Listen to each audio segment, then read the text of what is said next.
pasó en la Gran Depresión. Nuevamente vamos a platicar sobre el conjunto de situaciones que se alinearon para que esta gran crisis tuviera su propia historia y muchas lecciones que a la fecha hay que aprender. Empecemos por el principio. El crack del 29 fue la caída más devastadora del mercado de valores en la historia de Estados Unidos. Este suceso marcó el inicio de una crisis económica gigantesca que conocemos como la Gran Depresión. Vamos a retroceder en el tiempo al miércoles 23 de octubre de 1929.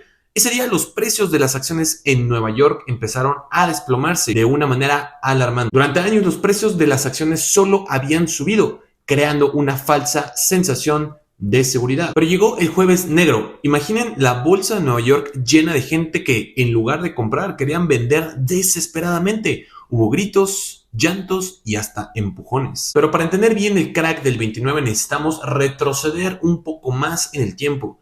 En 1919, en Estados Unidos había emergido como la gran primera potencia mundial después de la Primera Guerra Mundial. Eran los felices años 20. Las fábricas americanas producían sin parar y la economía parecía no tener techo. Todo el mundo pensaba que esa bonanza duraría para siempre. Para financiar la guerra, el Estado había emitido unos bonos llamados bonos libertad. La gente empezó a ver que podían obtener ganancias interesantes por sus ahorros. Así que, ¿quién no iba a invertir en este tipo de bonos?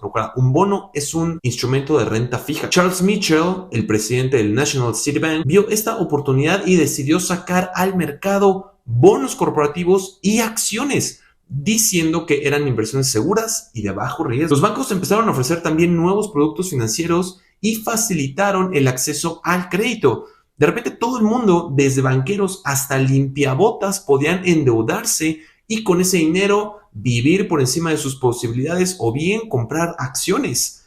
En aquellos días la bolsa era un terreno para expertos, pero con la creación de la Reserva Federal en 1922 y la reducción fuerte de las tasas de interés, se creó una burbuja especulativa enorme. El mercado bursátil, que era un mercado cerrado para unos pocos, se abrió a todo el mundo. Cualquiera podía invertir y la gente se abalanzó para obtener su parte del pastel. Las agencias de corretaje proliferaban y se podían invertir en bolsa desde cualquier lugar. La fiebre por las acciones era tal que parecía que nunca dejarían de subir. La facilidad para obtener créditos y la posibilidad de comprar acciones con dinero prestado llevaron a una burbuja insostenible. Llegó un punto en que 2/3 de las acciones en Wall Street se compraban con dinero prestado. La gente estaba tan entusiasmada que no les importaba cuánto costaran las acciones, siempre y cuando siguieran subiendo. Esto hizo que los precios se inflaran sin control, creando una burbuja que estaba destinada a explotar. Un banquero llamado Paul Wolberg advirtió de la burbuja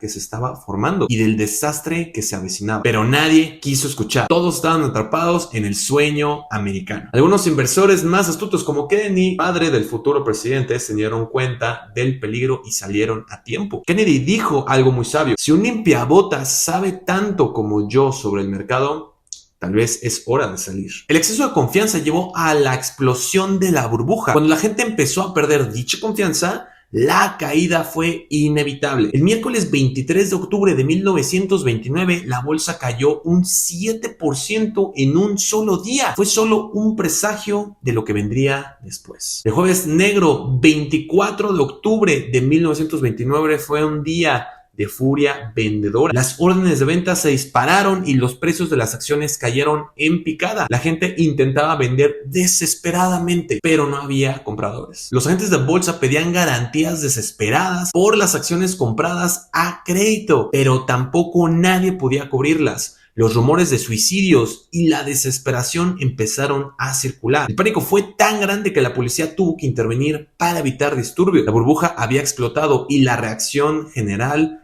era de incredulidad. Los principales banqueros se reunieron para intentar solucionar la crisis. Inyectaron dinero en los famosos blue chips para intentar estabilizar la situación. John Rockefeller también intervino, pero a pesar de los esfuerzos, la confianza no se recuperó por completo. La bolsa tuvo una leve recuperación, pero no fue suficiente. El martes 29 de octubre de 1929, conocido como el Martes Negro, la bolsa sufrió la mayor caída de la historia. Las bajadas continuaron hasta enero, cuando se tocó fondo. Las consecuencias fueron devastadoras. Muchos bancos quebraron y millones de personas perdieron sus ahorros y su empleo. La gente empezó a guardar su dinero debajo del colchón por este miedo. La Gran Depresión trajo consigo cierres de fábricas y un aumento masivo del desempleo. Aparecieron barrios de vagabundos por todo Estados Unidos. La crisis no solo afectó a Estados Unidos, se extendió a Europa, Sudamérica y hasta Australia. Países como Inglaterra y Francia sufrieron un gran aumento del desempleo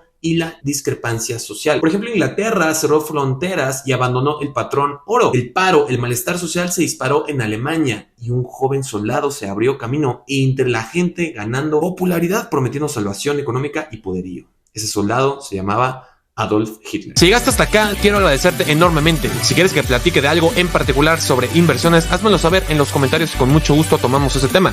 También, si quieres ayudarme a crecer, puedes suscribirte en el canal y darle click a la campanita para que no te pierdas todos nuestros videos. Te recuerdo que estos videos son posibles gracias a las asesorías que damos a aquellas personas que buscan invertir para su retiro, para la educación de sus hijos o bien para crear patrimonio y generar un ingreso adicional. Abajo te dejo nuestro calendario para que puedas agendar tu asesoría financiera con cualquiera de nuestros asesores.